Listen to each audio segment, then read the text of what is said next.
Hola a todos. Bien, como tenemos como objetivo hacer un desarrollo para la implementación de un modelo de Machine Learning, nuestra misión en esta sesión será crear un entrenamiento, un modelo entrenado que tenga la capacidad de identificar imágenes fuera del contexto del notebook. Es decir, vamos a hacer algo que se llama la persistencia del modelo. O sea, tomar ese modelo, el entrenamiento, sus pesos y llevarlo a otro contexto, a un contexto en donde podamos utilizarlo de una manera diferente, no solamente verlo o ver el resultado o hacer pruebas dentro de Notebook, sino que lo llevaremos a un contexto web en donde consumirá un recurso que crearemos para que tenga la capacidad de identificarlo. Por acá tengo el ejemplo del cual vamos a hacer. La idea de este ejercicio es desarrollar o finalizar en este proyecto en donde, si se dan cuenta, acá es una página web HTML muy sencilla, no tiene estilo, simplemente se podrían poner en caso de necesitarlo, pero pues dentro está consumiendo el servicio que vamos a crear y, por ejemplo, tendremos un clasificador. Acá cometió un error, tiene una confianza del 40%. La idea sería hacer una mejor clasificación para que pueda llegar a obtener mejores resultados. Esto es porque creamos un, un entrenamiento con unas imágenes que ahora hablaremos acerca de ellas. Como ya se dieron cuenta en el título, utilizamos el dataset, un dataset muy conocido que se llama CIFAR 10. Es un dataset que está dentro de la biblioteca de Keras. Desde ahí vamos a consumirlo, a utilizarlo. Vamos a hacer una exploración primero de ese conjunto de datos y después hacemos una preparación y entrenamiento del modelo. Para que podamos obtener los mejores resultados, utilizaremos una red neuronal, pero no solo una red neuronal densa, sino utilizaremos algunas capas de convolución para que pueda llegar a interpretar mejor la estructura de píxeles que tiene estas imágenes. Entonces yo creo que comencemos por acá. Vamos a generar una nueva sesión en Google Colab. Si tienen otro medio de hacerlo, otro entorno de trabajo como Jupyter Notebook, como Jupyter Lab o cualquier componente que tengan de trabajo dentro del notebook, pueden hacerlo. Vamos a incluir unas librerías. Las librerías que vamos a utilizar en este caso son, primero, como vamos a trabajar con redes neuronales, pues vamos a trabajar con TensorFlow. TensorFlow, liberada en 2015 por Google para el desarrollo de redes neuronales, para trabajar mejores con flujo de tensores. Dentro de ese ecosistema también está la API de Keras. Keras la vamos a utilizar para poder sacar las capas de las redes neuronales, utilizar los modelos y el optimizador. Adicional, utilizaremos también la librería de NumPy, Matplotlib para poder hacer unas gráficas y más adelante revisaremos si requerimos otra librería y la vamos importando a medida que la necesitemos. Bien, voy a ir ejecutando para que vaya creando la sesión y vamos revisando cada uno de las ejecuciones que necesitamos. Por ejemplo, aquí lo que vamos a hacer, si se dan cuenta, dentro de el API de Keras, bueno, TensorFlow, dentro de Keras hay una sesión o sección que se llama dataset y dentro de esa sección está el conjunto de datos CIFAR 10. Con el método loadData podemos cargar esos datos en donde nosotros dispongamos. En este caso dispusimos de una vez la arquitectura necesaria para tener tanto las carpetas o la sección de entrenamiento como la de test. De una vez, como aprovechamos que ya está organizado el conjunto de datos de esa manera, entonces los migramos hacia nuestras carpetas de entrenamiento y test. Esto acá se va a demorar un poco mientras hace la descarga de los datos. Veremos también que las imágenes no son de alta resolución, por tanto el entrenamiento del modelo y la misma ejecución serán muy livianas porque no son imágenes muy densas. Acá lo que estamos esperando es simplemente que termine de descargar. Mientras esto lo hace, les voy a mostrar un poquito, a ver si encontramos por acá dentro de Google, ¿qué es ese conjunto de datos CIFAR 10? Si ustedes lo alcanzan a ver por acá. CIFAR 10 pues hace referencia a que tiene 10 clases. Son 10 clases que no están en este orden, ya revisaremos ahora el orden en el que está, lo haremos dentro de la ejecución, pero pues miramos que tiene barcos, tiene perros, tiene renos, aves, tiene también gatos, tiene caballos. Hay 10 clases de las cuales vamos a evaluar. Para poder tener una identificación más clara de esas clases, lo que vamos a hacer en este caso es crear una lista de Python con los nombres organizados de las clases. Estos son, y ya los traduje a español. Bueno, perdón, en este caso están todavía en inglés. Podríamos ponerlos en español. Podríamos convertir cada uno de estos datos a español, igual esto es más para visualización. Cuando lo llevemos a la red neuronal utilizaremos como están dentro del conjunto de datos, que una vez descargue lo vamos a verificar cómo está organizado para que la máquina pueda interpretarlo de mejor manera. La idea es que lo pueda hacer a partir de categorías, de datos categóricos. No interpretarlo como texto porque eso va a generar una falla en el momento en que la red neuronal intente clasificar. Tendríamos que exigirla para que pueda identificar cada una de estas categorías. Este conjunto de datos de CIFAR 10 está organizado de esta manera. Primero, un avión, automóviles, aves, gatos, renos. Tiene por acá también perros, ranas, caballos, barcos y un camión. Están organizados de esa manera intencionalmente para poder adaptarlos a la manera en que están dentro del conjunto de datos. Esperemos que cargue, si está demorándose un poco, porque la base de datos, y si bien las imágenes no son de alta resolución, es más, las imágenes son de muy baja resolución, son de 32 por 32 píxeles.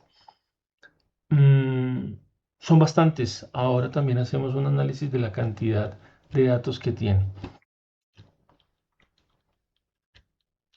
Bien, debemos esperar a que cargue, entonces yo voy a poner una pausa y ahora que termine de cargar, está por acá, todavía falta, va como en el 7% aproximadamente.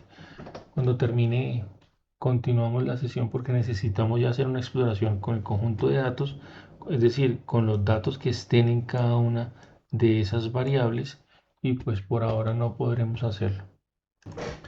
Bien, ya con el conjunto de datos cargado vamos a verificar cuál fue el resultado. Si vemos, por ejemplo, si imprimimos la variable xtrain, que es donde deberían estar nuestros datos de entrenamiento, ejecutemos y visualicemos, vemos una particularidad, no hay imágenes, en realidad lo que hay son una serie de cifras organizadas en bloques de diferentes matrices.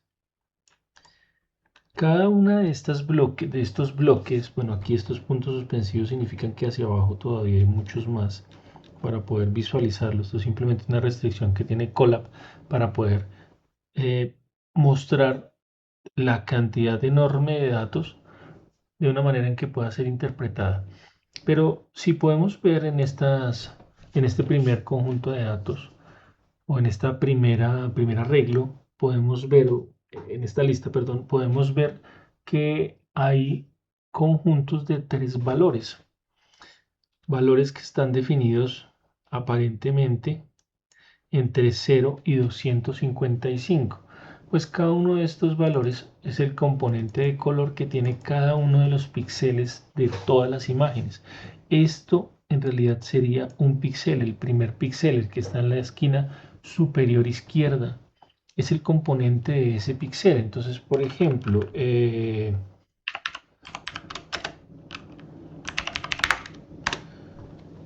si vemos una página destinada a identificar esos colores en HTML y vemos que nos dice que tiene ese píxel, nos está diciendo que tiene un componente de color con el valor de 59 en rojo, 62 en verde y 63 en azul. Quiere decir que está bajo el estándar RGB. Y si lo vemos acá, 59, 62, 63, si lo cambiamos acá, a ver, vámonos por acá, digámosle que en RGB, 59, 62, 63. Este sería el color, bueno, aquí está el equivalente en hexadecimal. Este color gris sería el color que tiene el primer píxel de la primera imagen de ese conjunto de datos. Este sería el segundo píxel, el tercer píxel, y así va organizándolos primero de manera horizontal, hace un barrido horizontal, después empieza a desplegarse vertical hasta que compone la imagen. En realidad debería tener 32 píxeles de manera horizontal y empieza a bajar en filas de 32 filas también, y ahí va a constituir esa imagen. Eso es lo que haría este componente, es decir, que bajo esta arquitectura, así como está organizado en diferentes matrices, bueno, en Python no se llaman matrices, en Python en realidad todavía no hemos transformado matrices, esto es una lista, son listas dentro de listas. Entonces acá se alcanza a ver los diferentes niveles de listas que están. Bueno, estoy viendo algo acá y aparentemente sí, ya están organizados en arreglos. Esto quiere decir que dentro de todo ese procesamiento, que cuando cargamos las variables con los datos ya creó una serie de arreglos multidimensionales con los componentes de color de cada una de las imágenes. Entonces supongan ustedes que llevamos este color a una imagen y lo vamos construyendo en un barrido horizontal hasta que completamos la primera imagen dependiendo de los colores de cada uno de esos píxeles. Así está organizado, pero entonces veamos ahora cómo está organizado las etiquetas. Recuerden que estamos hablando de una red neuronal de aprendizaje supervisado. Debe tener etiquetas para poder aprender en función de esas etiquetas. Entonces nos está diciendo que la primera imagen está categorizada bajo el número 6. Como sabemos que estas imágenes están organizadas dentro de una serie de listas o vectores, podríamos decir que esta imagen 6 pues es la que está posicionada dentro de esta lista que hicimos anteriormente. Entonces si la vemos, sabemos que esta es la posición 0, la posición 1, 2, 3, 4, 5 y 6. Quiere decir que la primera imagen de ese conjunto de datos es un sapo, y lo que estamos viendo ahora, ese píxel gris, es el primer píxel de esa imagen de sapo en en la esquina superior izquierda. Ahora hacemos una visualización, o bueno, antes de hacer la visualización aleatoria de algunos datos para poder identificar de cada una de las clases, analicemos cuántos datos son los que vamos a procesar. Entonces, si por ejemplo le decimos acá, trabajamos con nextTrain también, punto shape, él nos dice que tiene 50.000 imágenes o 50.000 datos para procesar con una resolución de 32 por 32, o sea, tiene 50.000 imágenes de 32 por 32 por 3 dimensiones. Aquí es donde entra el RGB. Si vemos los de test, o sea, tenemos 50.000 imágenes para entrenar. Y si vemos los de test, tiene 10.000 imágenes para poder hacer test. Tiene un conjunto de datos bastante amplio. Aquí no es como otros ejercicios que podemos hacer con Machine Learning utilizando Train Test Split para poder utilizar el 20% de datos de entrenamiento, perdón, de test y el 80% de entrenamiento. Aquí no podemos hacer esa segmentación tan arbitraria porque en realidad esas imágenes ya están dentro de unos contenedores predefinidos, o sea que no podemos definir en este caso, como lo hacíamos anteriormente, cuál va a ser el tamaño de nuestro conjunto de datos. Aquí la limitación es física, hay un contenedor para datos de entrenamiento y un contenedor para datos de test. Es decir, tenemos 50.000 imágenes dentro de una carpeta para entrenamiento y dentro de otra carpeta 50.000 imágenes para test. Para poder hacer esa variación ya tendríamos que hacer otros procesos, pero es más de movimiento de archivos dentro de la memoria que seleccionar aleatoriamente el conjunto de datos. Aquí ya, como estamos hablando de procesamiento de imágenes, es un poco diferente. Listo. Bueno, acá no quería esto, entonces arrastrémoslo hasta abajo.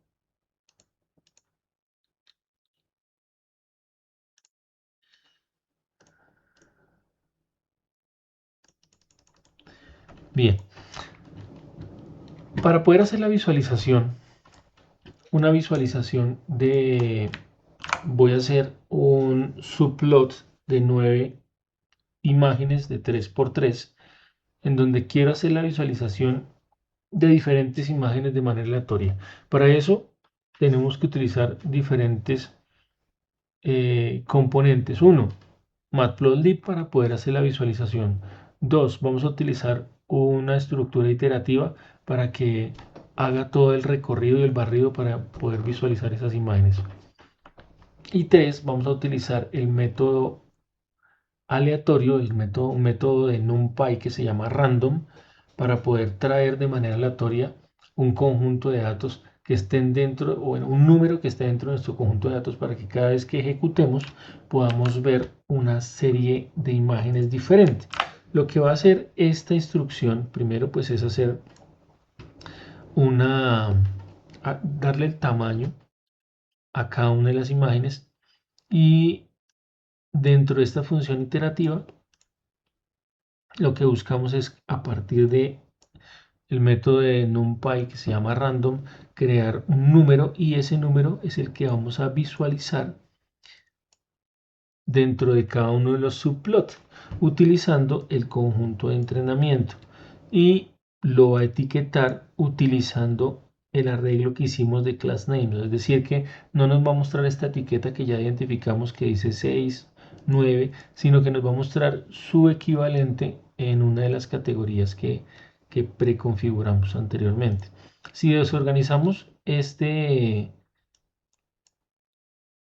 lista,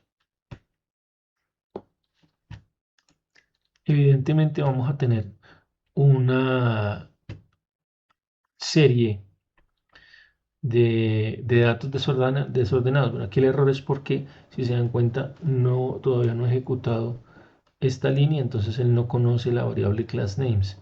Ejecutémoslo de nuevo para que lo identifique y vemos que aleatoriamente nos trajo las imágenes. Si se dan cuenta, son de muy baja resolución. A nuestros ojos casi no alcanzamos a identificar algunas de las cosas. Por ejemplo, acá esta ave no se alcanza a identificar muy bien, parece un ave pavo real, pero no es muy claro, igual el perro, y el barco menos. Pero pues como lo que vamos a hacer es con la red neuronal que identifique la posición de esos píxeles, entonces le queda un poco más fácil de identificar. Sin embargo, pues esto va a afectar el resultado de nuestro modelo porque no va a tener las mismas características, no va a tener toda una serie de extracción de características para poder encontrar la relación que haya en esas imágenes. Si yo lo vuelvo a correr, tendría que salirme nuevas imágenes, y así cada vez que lo ejecute, gracias a el método random que estamos utilizando para crear nuevas imágenes. Y así podemos hacer una exploración rápida, identificar un poco cómo está organizado nuestro conjunto de datos. Bien, algo muy importante, ya que vamos a trabajar con una red neuronal, es hacer una normalización de los datos. Esto debido a que las redes neuronales tienden a darle mayor peso a las características que tienen un valor más alto. Como se dieron cuenta en el caso de las imágenes, tenemos un rango desde 0 hasta 255, siendo 0, si hablamos por ejemplo en escalas de blanco y negro o escala de grises, el 0 es la ausencia total de color, por tanto es un negro puro, y se va degradando hasta el 255, que es la saturación del color, y sería un blanco puro. Y en ese espacio pues hay una serie de grises que va desde 1 hasta 254, cada uno con una tonalidad cada vez más clara. Si empezamos desde el 2 o el 1, cada vez va a ser una tonalidad más clara. El 1 sería algo muy similar al negro, pero empieza a aclararse un poco porque tiende hacia el blanco. Pero si vemos, hay una diferencia amplia entre el 1 y el 255. Lo que hace una red neuronal es suponer que esos valores altos tienen mayor peso y le da mayor relevancia a esos valores altos, y va a hacer que malinterprete nuestras imágenes. Para ello lo que vamos a hacer es una normalización. Vamos a hacer simplemente acercar esos valores a 1 y que queden acotados entre 0 y 1. Entonces utilizamos acá esta instrucción con el fin de que ahora, si vemos extrain, solamente en el conjunto de las X, ¿no? Porque es en el conjunto de las Y, o sea, yTest y yTrain, solamente están etiquetas, ahí no tenemos que hacer ningún tipo de procesamiento. Pero si lo hacemos solamente acá, nos vamos a dar cuenta de que ese valor, por ejemplo, que era 56 si no estoy mal, ahora es un equivalente entre 0 y 1. Quiere decir que el 0 sigue siendo 0, pero el 255 ahora es 1. Y todo el rango de valores va a ser de 0 a 1. Ahora, de los píxeles, en su equivalente decimal, ¿no? Por ejemplo, si tenemos un gris medio, es decir, 128 en la escala completa, ahora va a ser 0.5. Todo con el fin de que las distancias de los valores estén más cerca ahora, y ya no va a sesgarse la red neuronal debido a esa distancia que había. Entonces eso ya lo solucionamos también. Para trabajar con este método vamos a utilizar el método de What-How Encoding, que nos va a ayudar a la interpretación del texto, de las imágenes. Quiero que esto solamente lo vamos a aplicar es a las etiquetas. Recuerden, las etiquetas, tenemos 10 clases, o sea que tenemos 10 etiquetas del 0 al 9. Ya identificamos los nombres en inglés de esas etiquetas, pero que en nuestro conjunto de datos siguen estando en valores numéricos. Por acá lo estaba demostrando, son valores numéricos. Sin embargo, para ayudarle tanto a la red neuronal como al resultado que nos va a dar, para que sea un porcentaje en términos de probabilidad, vamos a utilizar la técnica de What-How Encoding. La ponemos por acá y la voy a explicar acá abajo. Lo que hace la técnica de What-How Encoding en este caso, en esa etiqueta, es hacer una transposición de ese dato. Es decir, que ya no va a ser el número 6, por ejemplo, sino lo que va a presentar ahora. Veámoslo antes, veámoslo para poder interpretar. Y o yTrain, pero hagámoslo en una línea aparte para que no vuelva a ser otra vez la misma ejecución de categoría. Entonces fíjense que ya no tenemos etiquetas, ahora tenemos arreglos con 10 datos. Bueno, aquí puntos suspensivos para para comprimir un poco ese resultado. Pero lo que está haciendo básicamente esto es algo como esto. Le estamos diciendo que tenemos 10 datos, entonces 0, 1, acá Gemini nos está ayudando, miremos a ver si dio el resultado correcto. Bueno, voy a comentar algo porque en realidad no necesito este dato, solo es explicativo.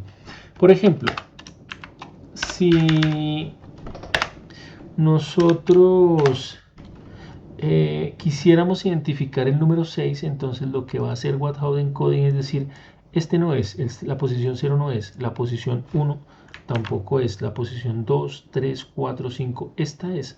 Entonces eso lo va a convertir en un 1, quiere decir que esta es la posición 6. Si quisiera hacerlo diferente, por ejemplo la posición 9, si fuese la posición 9, entonces este ya no sería, sigue siendo 0, y se va a encender es la posición 9. Si quisiera hacer la posición 1, por ejemplo, entonces dice, bueno, ya el que se va a encender es este 1, ya al final no se va a encender ninguno más.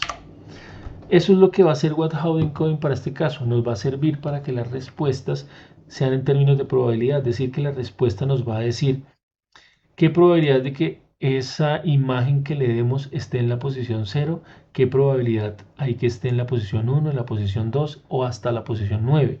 Lo que vamos a hacer nosotros es decirle, bueno, es que elija la probabilidad más alta y muéstremela como resultado.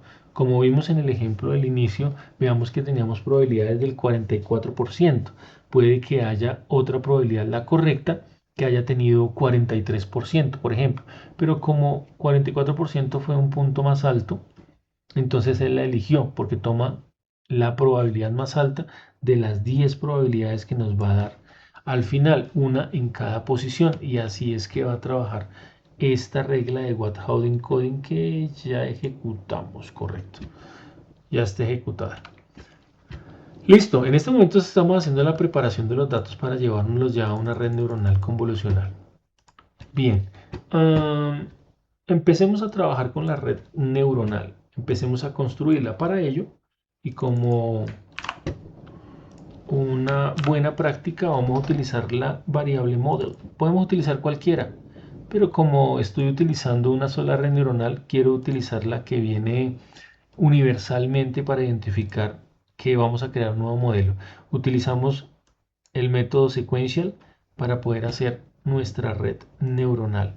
Ya sabemos que toda la arquitectura de sequential está en nuestra variable model, o sea que nos va a aceptar diferentes capas. Como dijimos que vamos a hacer una capa convolucional con el fin de que extraiga características primero y después si aprenda sobre esas características, es la mejor manera para hacer identificación de imágenes, para evitar que o para que no aprenda a partir de sus vecinos, sino que lo haga a partir de la posición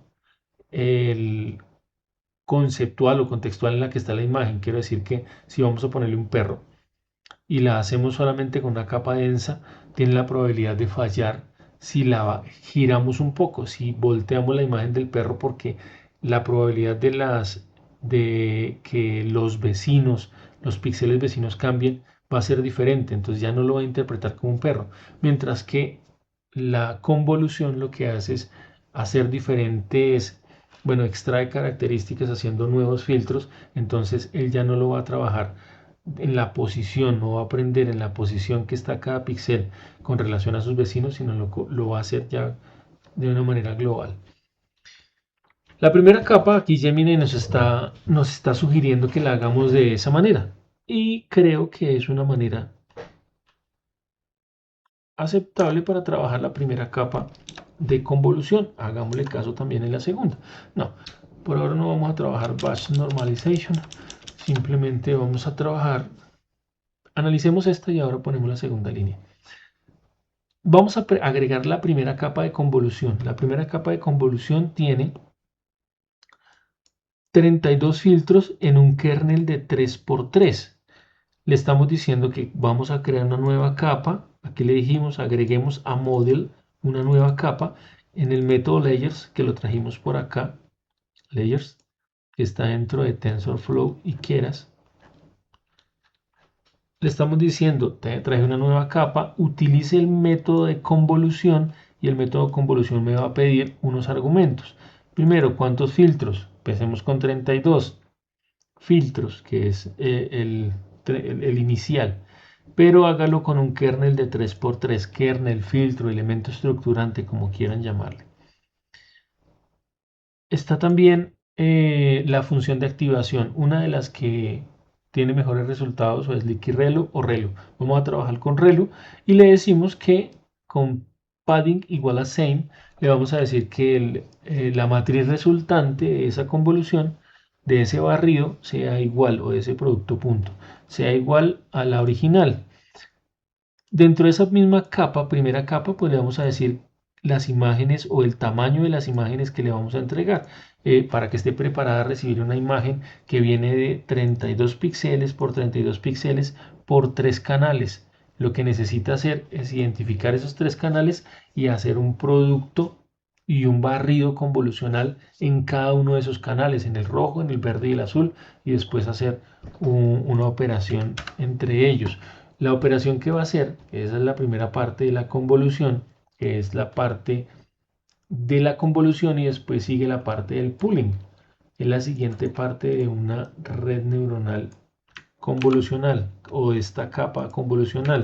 Primero la capa de convolución, ahora viene la capa de pooling. La capa de pooling, en este caso max pooling, es decir, cuando haga ese producto punto con un elemento estructurante de 2x2, le dice que el elemento para la creación de nuevos filtros, el elemento que va a crear ese nuevo filtro va a ser el mayor, porque también existe average pooling, que es el promedio de todos los datos resultantes. Aquí no, aquí simplemente elige el mayor y lo hace. Es uno de los métodos más comunes. Si tienen dudas de cómo trabaja la convolución, hay que darle una repasada a cómo funcionan los métodos de convolución, no las redes convolucionales. Primero identifiquen la convolución, eso está fuera de las redes, y es cómo trabaja una convolución en una imagen. ¿Qué es ese tema de convolución? ¿Qué es el filtro, kernel, y cómo hace su trabajo para poder crear más dimensiones de esa imagen? Dimensiones que a nuestro cerebro ya no podría interpretar, pero pues la red neuronal sí lo puede hacer. Vamos a darle un poco más de profundidad y vamos a crear un segundo bloque convolucional. Este segundo bloque convolucional lo que busca es profundizar más allá y hacer que extraiga más características y genere más filtros.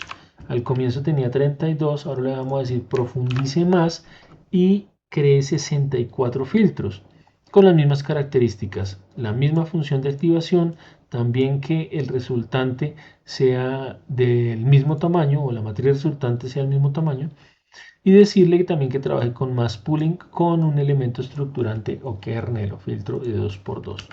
Ya tenemos una red neuronal más profunda, por ahora convolucional, solo con elementos convolucionales. Ahora, hagamos un tercer filtro bueno, dejémoslo solamente con 2 filtros. Si es necesario, hacemos una iteración para que podamos tener un resultado superior. Lo que pasa es que si la obligamos a hacer más filtros, podemos hacer que, bueno, primero va a consumir más recursos, y segundo, podemos hacer que haya más ruido y no nos dé el resultado esperado. Dejémosla solo con 2 bloques de convolución y llevémosla de una vez pasando este filtro de acá o pasando ya la convolución. Vamos a ir a crear o hacer que nuestra red neuronal aprenda. Separémoslo, dejemos aquí la convolución y hagamos por acá ya las capas densas. Antes de que empiecen las capas densas, o fully connected también como se conocen, pongámoslo por acá. Recuerden, cuando hablamos de capas densas en una red neuronal, estamos hablando de la capacidad que tiene una red neuronal para conectarse o hacer sinapsis con cada una de las neuronas de la capa anterior. Se conecta con todas, cada neurona se conecta con cada una de las neuronas de la capa anterior. Eso es una capa o una red neuronal densa o una capa fully connected. Se conectan completas. Como lo sugiere, efectivamente, Gemini nos dice por acá que lo primero que debemos hacer es una capa flatten. La capa flatten acá es muy importante. Cuando hacemos una red neuronal densa, nosotros le decimos cuál es esa entrada. Acá tenemos una entrada en 3 dimensiones, 32 por 32 por 3. Tenemos 3 dimensiones, pero la verdad es que eh, nuestra capa de una red neuronal es una serie de neuronas entrantes, o sea, parece un vector, o sea que es unidireccional. Debemos convertir esas dimensiones en una sola. Es más, ya no tenemos 3 dimensiones. Se la pasamos a un bloque convolucional que nos está generando 64 dimensiones. Quiere decir que nuestra red neuronal no va a conocer nada de eso. Para ello, hacemos una capa flatten que lo que se encarga es aplastar esa matriz y convertirla en un vector. Toda esa matriz la aplasta y lo crea en un solo vector. Entonces, acá, sin necesidad de decirle cuántas capas entran, si le decimos que nos crea una capa flatten, pues nos va a aplastar ese resultado independientemente de la cantidad de capas que tenga, aplasta el resultado y lo deja como debería estar ahí, como lo va a recibir la capa neuronal densa. Listo, siguiente, bueno, vamos a ver si le hacemos caso, hagámosle caso a lo que nos propone Gemini y creemos un modelo, bueno, la primera capa, tenemos la capa de entrada, ahora le decimos que queremos una capa,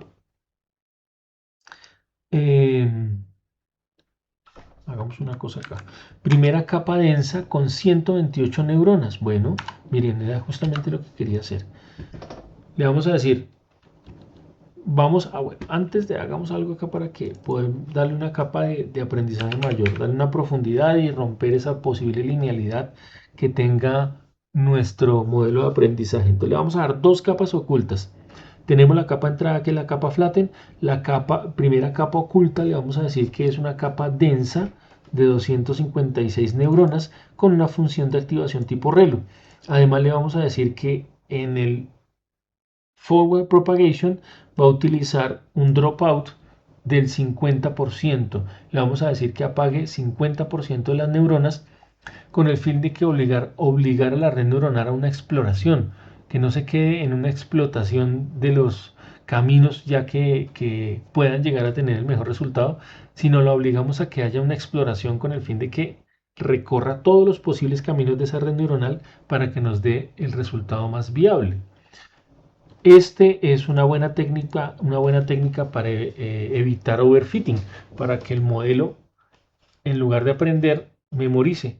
Entonces le damos un dropout del porcentaje que quieran, yo les dije el 50, pero hay quien los hace de 30, dependiendo del resultado de 20%. Es decir, que si tenemos 10 neuronas, apaga solamente, en este caso apaga las 5, pero podemos hacer que apague 3, que apague 2, para obligarlo a que tome nuevos caminos. Vamos a crear otra capa, una capa adicional de 128 neuronas. Arbitrariamente tomé ese resultado, al igual que este. Normalmente se empieza con más capas, más neuronas y se va bajando. En el caso de las densas, no tiene que ser exclusivamente en ese patrón, solamente que se ha demostrado que obtiene mejores resultados si se hace de esa manera en cada una de las capas. Aquí también vamos a agregar un dropout del 5% en esa siguiente capa. Y tenemos entonces una salida, también una capa densa que se conecta a cada una de las neuronas de la capa anterior. Le decimos que tenemos 10 neuronas de salida. Necesitamos esas 10 neuronas porque cada una de esas neuronas va a ser un resultado de este Wat-Howden encoding o este vector que creamos con la técnica de Wat-Howden encoding. Cada una de esas neuronas se va a encargar de darnos la probabilidad. ¿Por qué probabilidad? Porque vamos a utilizar la función de activación tipo softmax para la salida. Podemos utilizar cualquier otra. Pero en imágenes, en términos de probabilidad, una de las mejores o que da mejores resultados es la función de activación de tipo softmax.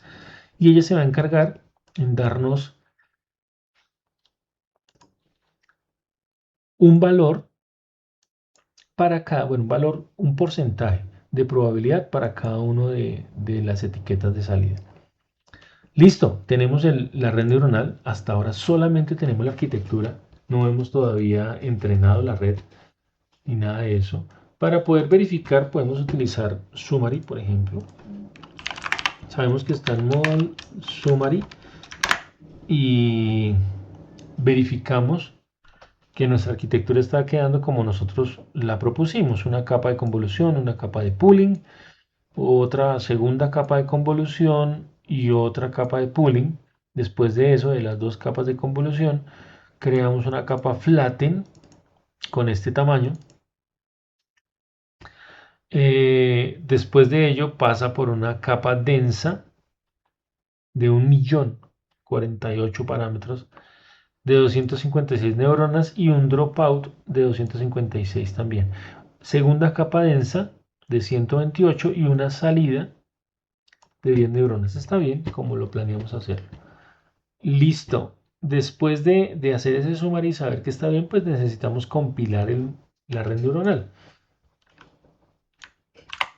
Para poder hacerlo, sugerimos primero utilizar el optimizador. Bueno, no tenemos todavía un optimizador. Creemos un optimizador. Voy a crear la variable. Aquí está la variable optimizer. Antes de esto, vamos a crear por acá un optimizador. La variable optimizer, vamos a decir que optimizer.adam, pero para esto necesitaríamos importar el optimizador Adam. Todo esto con el fin de hacer que el learning rate sea escalable. Para evitarnos esto en este momento, ya lo vemos en una iteración en el caso de ser necesario, utilicemos directamente el método del optimizador Adam. Utilizamos la función de pérdida categorical cross entropy, que es adecuada para el tipo de datos categórico que estamos manejando. Y como métrica utilizaremos accuracy. Accuracy que nos va a dar el valor, el accuracy nos va a medir la cantidad de aciertos dentro de todo el conjunto de datos. Entonces hagamos esta compilación. Bueno, aquí me está diciendo que tenemos, bueno, el optimizador Adam no existe. Debemos importarlo para que esto nos funcione. Es una opción. Aunque la otra, bueno, ya vi que el error que tengo acá.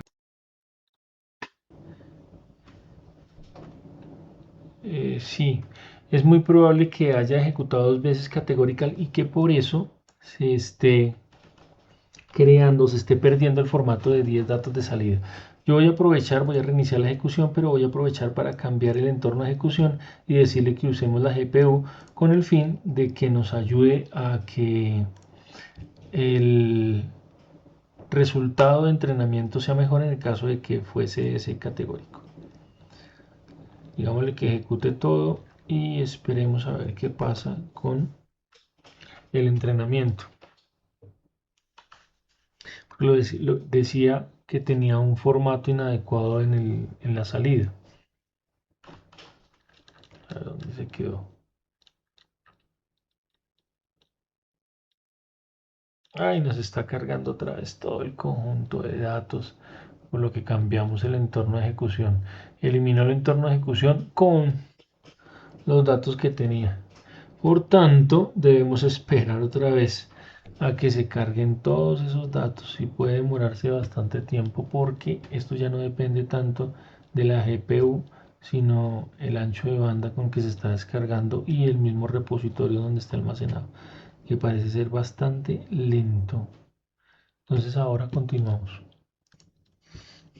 El modelo ya cargó, ya hizo la ejecución. Como había puesto a ejecutar todo, pues hizo todo automáticamente, hizo de nuevo la carga de archivos, mostró, y acá ya está haciendo el entrenamiento. Es más, está ya terminando el entrenamiento con las 20 épocas. Funcionó, si se dan cuenta, es mucho más rápido con el entorno de ejecución utilizando la GPU que nos provee Colab. Entonces es es una idea acertada para este conjunto de datos, que si bien no tiene imágenes muy altas, si la cantidad de imágenes es muy amplia y eso hace que cada época le haya costado un poco más de trabajo antes. Analicemos un poco los resultados que nos dio el entrenamiento para verificar si nuestra red neuronal es viable o no. Lo que nos está mostrando es que en las 20 épocas, bueno, podemos ver desde la primera y después analizamos la última. La primera nos dice que inició con una exactitud del 37%, pero una pérdida muy alta, 169%. La validación, que ya son con los datos reales, tuvo un mejor resultado y también se redujo la pérdida. Lo que podemos ver sobre la época 20 es que ya tiene una precisión, una accuracy mejor del 79%, bajó la pérdida al 58% en entrenamiento, pero en la validación está un poco más baja, como es normal, está un poco más baja el accuracy y la pérdida está un poco más alta. Aparentemente no va a cambiar por los últimos datos que veo, está como oscilando sobre ese mismo resultado. ¿Qué podemos hacer? Hacer un ajuste de hiperparámetros, es decir, utilizar otra configuración de hiperparámetros. Podemos poner otro bloque de convolución, otro bloque, por ejemplo, en las capas densas, a ver cómo nos va. Hagámoslo por ahora, a ver cómo nos va, ya que el entrenamiento no está tan rápido, no está tan lento, perdón. Entonces creemos por acá, hagámosle más filtros de convolución, a ver si el problema fue de la extracción de características. Podríamos hacer también que dejémosle las mismas dos capas flatten, no le agreguemos más a las dos capas densas, dejémoslo de esa manera. Podríamos utilizar un learning rate diferente. Podríamos también, ya vimos que aumentarnos, reduzcamos la cantidad del lote, a ver si puede tener una resolución más amplia. Y ejecutemos de nuevo. Bueno, no pasa nada, ahí está en el caché. Pensé que iba a ser otra vez la carga, pero no, como no cambiamos de entorno de trabajo, sigue en el caché la información, entonces no va a tener inconveniente en la carga de archivos. Primera época, y aquí vamos a analizar. Le dice ejecutar todo de nuevo y no hacerlo uno a uno para evitar que haya basura o datos de la ejecución anterior aquí sobre la variable y no empiece con una ejecución real, sino con datos restantes de la ejecución anterior.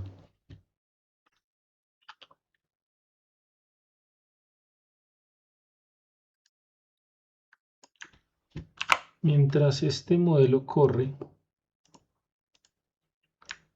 analicemos esta gráfica que estoy haciendo acá. La gráfica, y por eso también me gusta poner todo almacenado en la variable history, porque puedo graficar tanto el accuracy como el accuracy en validación. Y también la pérdida, también podemos graficarla en un subplot diferente. Pero en cada subplot va a ser la comparación de lo que pasa en el entrenamiento y lo que pasa en la validación en cuanto a la accuracy, y también en el mismo subplot lo que pasa en la pérdida de entrenamiento y la pérdida de evaluación, para identificar si puede llegar a haber algún caso de overfitting u otro comportamiento que le dé ese resultado. También aquí nos puede mostrar si con 20 épocas es suficiente o son muchas, podemos utilizarlo con menos. Todo ese ejercicio lo podemos hacer. Esperemos que termine con las 20 épocas. Vamos a analizar el resultado, a ver cómo nos va. Empezó igual, 37% en el accuracy y entrenamiento y una pérdida muy alta. Bajó un poco en la validación, un comportamiento similar al que tenía anteriormente. Por acá sobre la época 18 tiene ya un 83%. Creo que estamos teniendo mejores resultados que la ejecución anterior. Ya en el accuracy tiene 74%, aunque la pérdida es alta. podemos decir que tiene ya un 73% en la validación y una pérdida del 92%. Es una pérdida alta, pero creo que podemos trabajar con un modelo de esa manera. Si se dan cuenta, aunque pareciera que empieza, analicemos primero la precisión o la accuracy mejor. Si vemos ya al final, empieza a despegarse y la validación empieza a allanarse y parece que ya a más ejecuciones lo que va a hacer es que la precisión en el entrenamiento se va a separar un poco más de la validación. Vemos que ya desde la época 10 aproximadamente, un poco antes tal vez como desde la época 6, ya el resultado es muy similar, empieza a ajustarse a ese 70 y tantos por ciento. Aquí parece que se despegara y que fuera un rango muy amplio, pero es la escala que tenemos en el eje Y. Aquí estamos hablando solamente como de 10 puntos, un poco menos de 10 puntos que se está separando. En la pérdida del modelo sí estamos viendo también el entrenamiento tiene una curva perfecta de la pérdida, pero en la validación, que ya son los datos reales, los datos de test, estamos viendo pues que hay un rizado y que también sobre la época 6 empieza a allanarse, incluso ya en la época 15 empieza a subir un poco la pérdida, pero igual, la escala que tenemos es una escala muy corta y la diferencia que tiene está alrededor de 6 puntos, entonces es muy poquita la diferencia, solo que es básicamente como si hiciéramos zoom en la imagen y por eso se ve esa separación tan alta, pero en realidad no lo es. Es un buen resultado en cuanto a la capacidad del modelo o el aprendizaje del modelo. No hay overfitting. Si hay una pérdida muy alta, podemos reducirla, podemos seguir iterando para que haya un ajuste de hiperparámetros diferente. Podemos agregar otra capa densa, por ejemplo, para que garanticemos que si hay una función no lineal tenga la complejidad. Lo que vamos a hacer ahora, para terminar esta sesión, es almacenar el modelo. Es lo que yo hablaba inicialmente de la persistencia del modelo. Si nosotros hiciéramos ahora, siempre que hacemos una ejecución, vemos los resultados, vemos que bien, ¿no? Es un buen modelo, el modelo tiene una muy buena accuracy y una pérdida muy baja. Pero ¿qué hacemos con él si lo tenemos acá en el notebook? La pregunta siempre ha sido esa. ¿Y para qué nos sirve ese resultado? ¿Cómo lo llevamos a un entorno o a un contexto real? Entonces, gracias a el método save, podemos almacenar ese modelo. Lo hacemos en H5 o lo podemos hacer en Keras también, en la extensión Keras, que es la que está unificando ya las últimas versiones de TensorFlow para almacenar el entrenamiento y los pesos que creó el modelo en el backpropagation, que ajustó el modelo ya. Quedan solo en una única variable. Eso lo que estoy diciéndole acá es en el mismo sitio en donde está almacenado, o sea, en una carpeta en donde está ejecutándose, crea una carpeta que se llama model y dentro de models guarde el modelo con la extensión .h5. Después por acá sale una alerta diciendo ya se guardó correctamente. Aunque no hay una manera de evidenciarlo, pues es más como una alerta visual, nada más. Ejecutémoslo. Es algo muy sencillo. Por acá nos dice lo que estaba comentándoles que puede hacerse. Es un warning que nos dice que puede hacerse ya bajo la extensión Keras, que está unificando todos estos pesos. Lo podríamos hacer. Esto queda almacenado por acá, en donde estaba almacenado nuestro modelo. Entonces yo lo que voy a hacer es descargar este modelo, lo voy a tener ahí para ejecutarlo más adelante en otra sesión con el conjunto de software que necesitamos para que la página web, lo voy a guardar por acá, después lo analizamos, para que la página web pueda consumir ese recurso. Va a consumir un API y esa API es la que se encarga de hacer la evaluación del modelo. Esta evaluación de la imagen con respecto al aprendizaje que tuvimos. Lo que quiero decir es que si este modelo es muy malo, pues nuestro clasificador va a ser muy malo para poder clasificar. Pero si logramos hacer que la configuración de hiperparámetros sea correcta, que logremos una accuracy muy alta y una pérdida más baja, pues vamos a lograr que este clasificador que tenemos acá, que consume un API, que a su vez tiene ese archivo que acabamos de guardar, va a ser mucho más fácil que cuando yo le diga esto es un avión, él lo pueda clasificar. Aquí por lo menos este modelo que tengo yo almacenado es un modelo anterior con una configuración diferente, pero es muy bueno clasificando camiones y aviones. Le costó un poco trabajo la rana, 39% únicamente. O sea, estaba muy indeciso. 39% quiere decir que hay otras clases que deben tener un porcentaje similar. Y, o puede ser la imagen no la reconocí bien, no la reconoció bien por la posición en la que está, por las imágenes que pueda llegar a tener.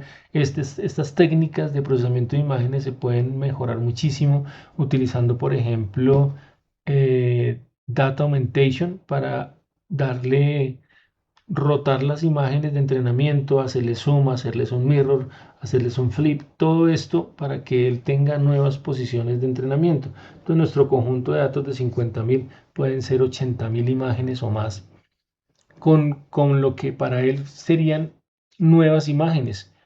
Un reno, pero si lo rotamos 30 grados, entonces va para él ser otra manera de poder identificar. Y eso, utilizando Data Augmentation, le va a dar muchas más probabilidades de que estas imágenes, si cambian en su posición, le sea más fácil para él reconocerla. En la siguiente sesión vamos a generar entonces esa conexión entre el API, que se los voy a mostrar cómo está construido así rápidamente. Después lo hablamos un poco mejor. Este es el API que va a consumir ese recurso y el HTML también. Ahora se los muestro por si quieren replicar el código, les tocaría digitarlo. Lo que vamos a utilizar una librería de Flask, que una, es un framework para poder trabajar con entorno web con Python. Vamos a utilizar también request, JSON-File porque es la manera en que se van a comunicar los servicios, y render template. Igual tenemos que trabajar con TensorFlow. Pil es una librería para procesamiento de imágenes, NumPy, y OS, que es más para procesamiento de archivos. Entonces, lo que hace este API es una comunicación o un intermediario entre el HTML que estábamos viendo para la clasificación y la carga del archivo. Entonces, fíjense acá que le estoy diciendo que primero voy a crear una variable que se llama model, arbitraria, pero de la misma manera en que, o muy similar a la que tenemos en el otro entrenamiento, es la misma variable, pero es como por buenas prácticas. Cargamos a partir del método loadModel, vamos a cargar el modelo que acabamos de guardar. El mío tiene por acá algo diferente, pero pues simplemente es reemplazar allá el nombre.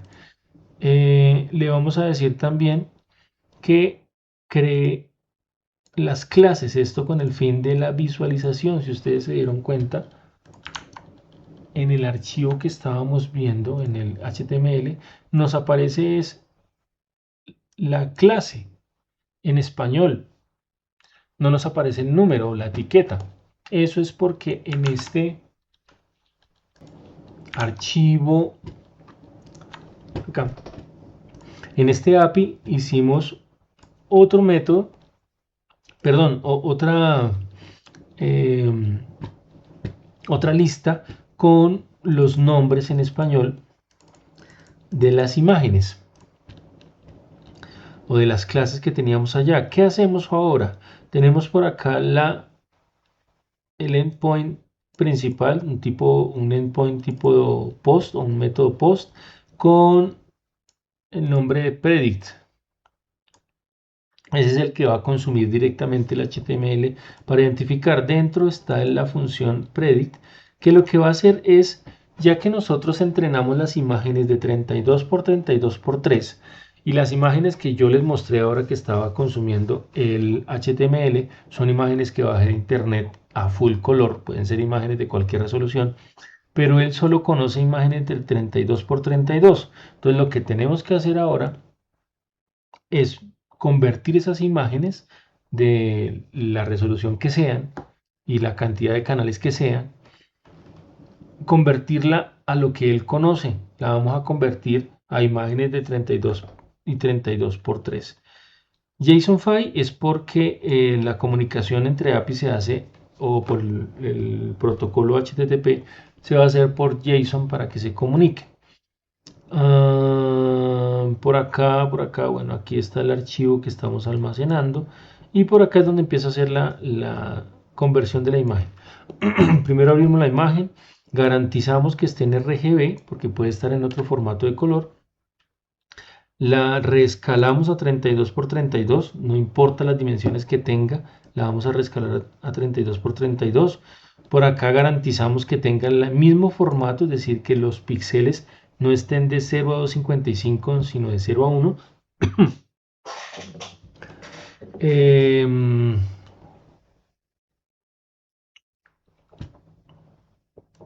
Garantizamos que la imagen esté de la misma manera en que las procesó el modelo.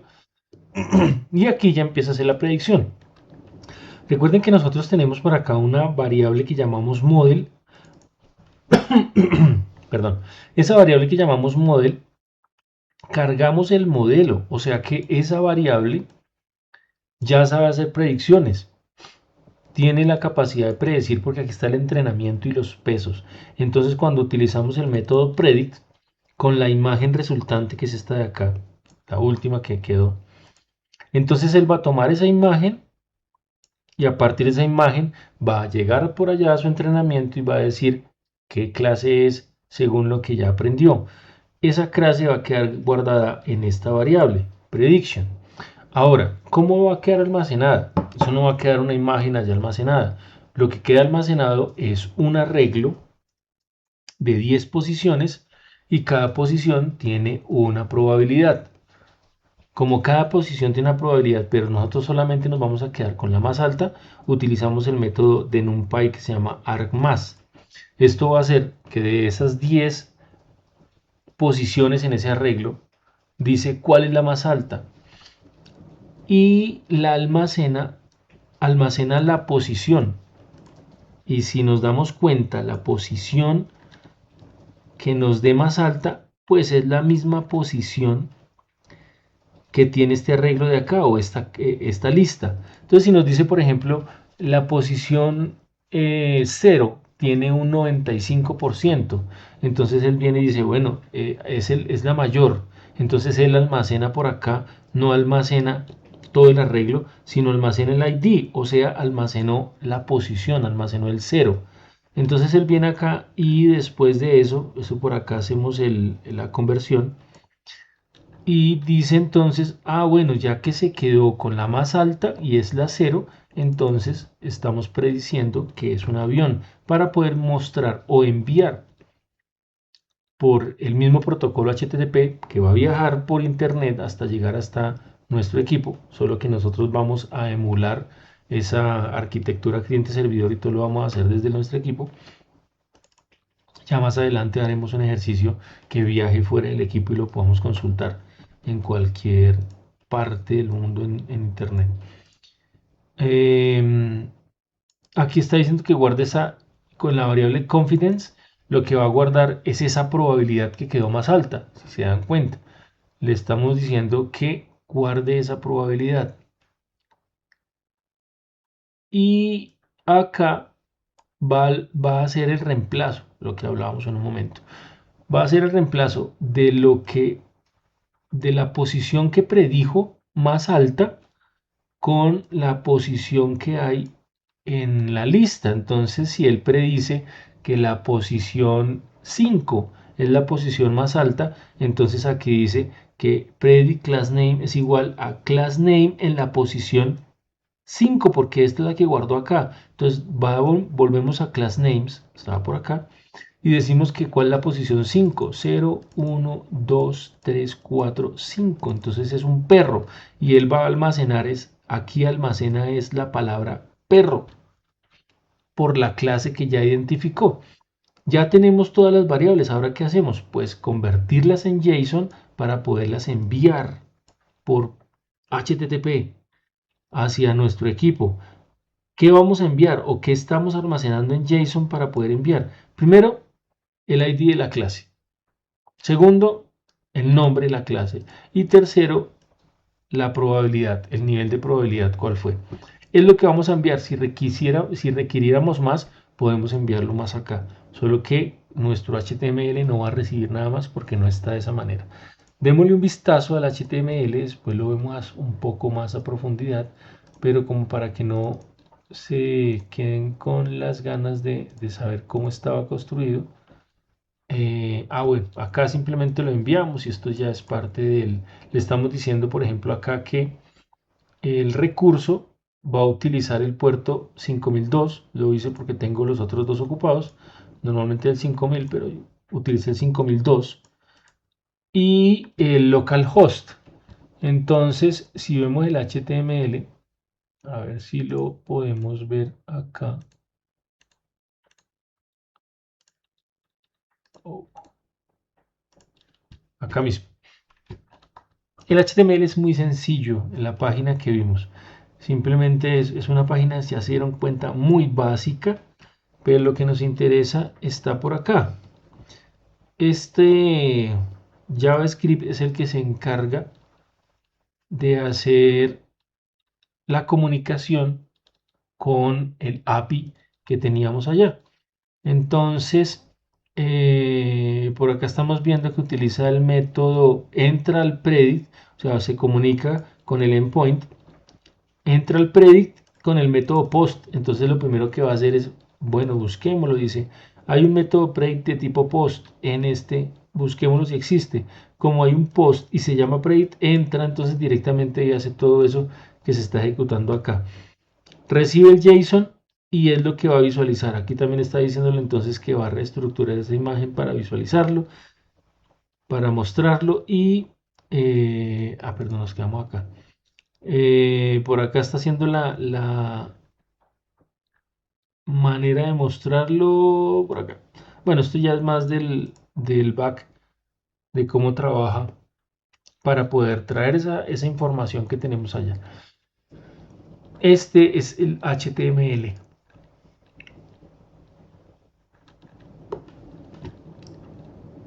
Listo, ya no solamente nos quedaría hacer la ejecución para poder tener algo así. ¿Cómo se haría? Para no dejarlos con esa idea.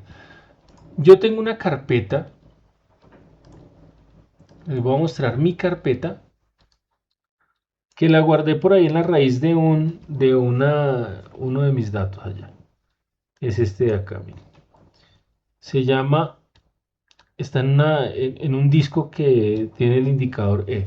Y le puse por allá un nombre que se llama clasificador. No importa el nombre que le pongan ahí. Pero dentro de esa carpeta, ¿qué hay? Primero está el API, que ya les mostré.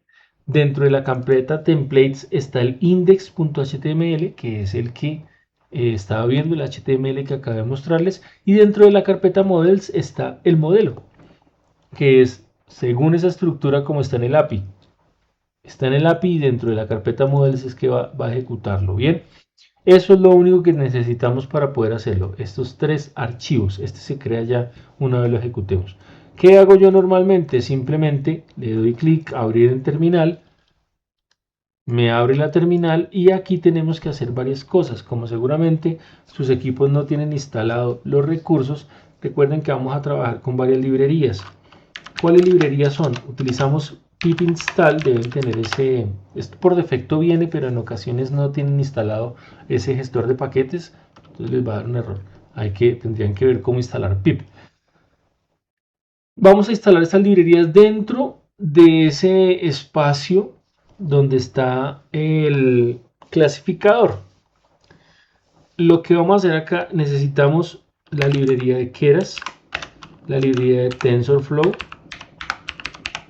necesitamos Flask, necesitamos NumPy y las que necesitemos. Por ahora creo que la de Pil, pongámosla también. Para el procesamiento de archivos creo que no es necesario más. No lo voy a ejecutar, ustedes simplemente le dan clic y bueno, aunque me tendría que decir como que todo está instalado. Está, bueno, por ahí, bueno, Pil, no lo necesitaba, listo. Listo, simplemente me dijo que ya estaba todo instalado porque yo ya lo tenía.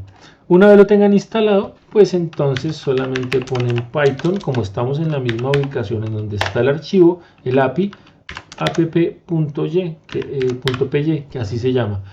Al ejecutarse, nos va a mostrar si todo está correcto. Nos va a decir que ese servicio está corriendo entonces en el puerto localhost 5002. Es ahí donde yo voy a mi navegador y pongo localhost o el 127.0.0.1 puerto 5002 corriendo el API en segundo plano. Allá está corriendo el API, es decir que él creó la arquitectura cliente-servidor para que quede corriendo ese servicio. Mientras esté corriendo, yo puedo abrir ahora esto. Y ya con esto, pues simplemente seleccionamos, buscamos una imagen en internet y la ponemos cualquier imagen. Prueben diferentes formatos, puede que estén en CMYK o que sea otro tipo de imagen de 4 dimensiones. Tendría que tener la capacidad de transformarlas a lo que trabajamos. Abrimos, clasificamos y él tendría que hacer el ejercicio. Pueden hacer la prueba. Esto lo vamos a replicar en la siguiente sesión.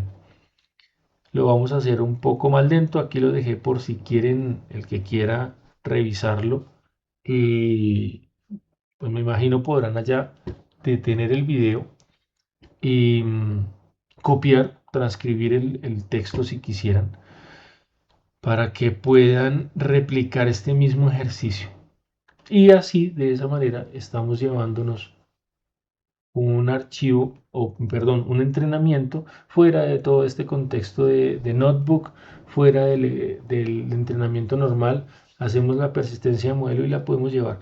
Ya si se dan cuenta, el que tenga un poco más de conocimiento de CSS le va a dar un estilo mejor, puede darle más capacidades al API, puede crear otros endpoints para otros servicios, ya eso va en como quieran optimizar eso, o pueden hacerlo dentro de otro ejercicio, o bueno, pueden entrenar otro modelo diferente, no uno con el CIFAR 10, sino por ejemplo, hay también en repositorios como Kaggle, hay, hay conjuntos de datos de imágenes, por ejemplo, de identificación de eh, de sentimientos, pero no en texto, sino en imágenes. Hay un conjunto de datos, creo que como de 7 o 9 diferentes gestos que podrían identificarse en enojo, en felicidad y diferentes, sorpresa, hay bastantes ahí. Podrían hacer el entrenamiento, simplemente cambiar ahí algunas cositas muy pequeñas para poder procesarlo. Eso es todo. En esta sesión hablaremos entonces en la siguiente a ver cómo convergemos todos estos conocimientos y explicamos un poco mejor esta transición. Nos vemos más adelante.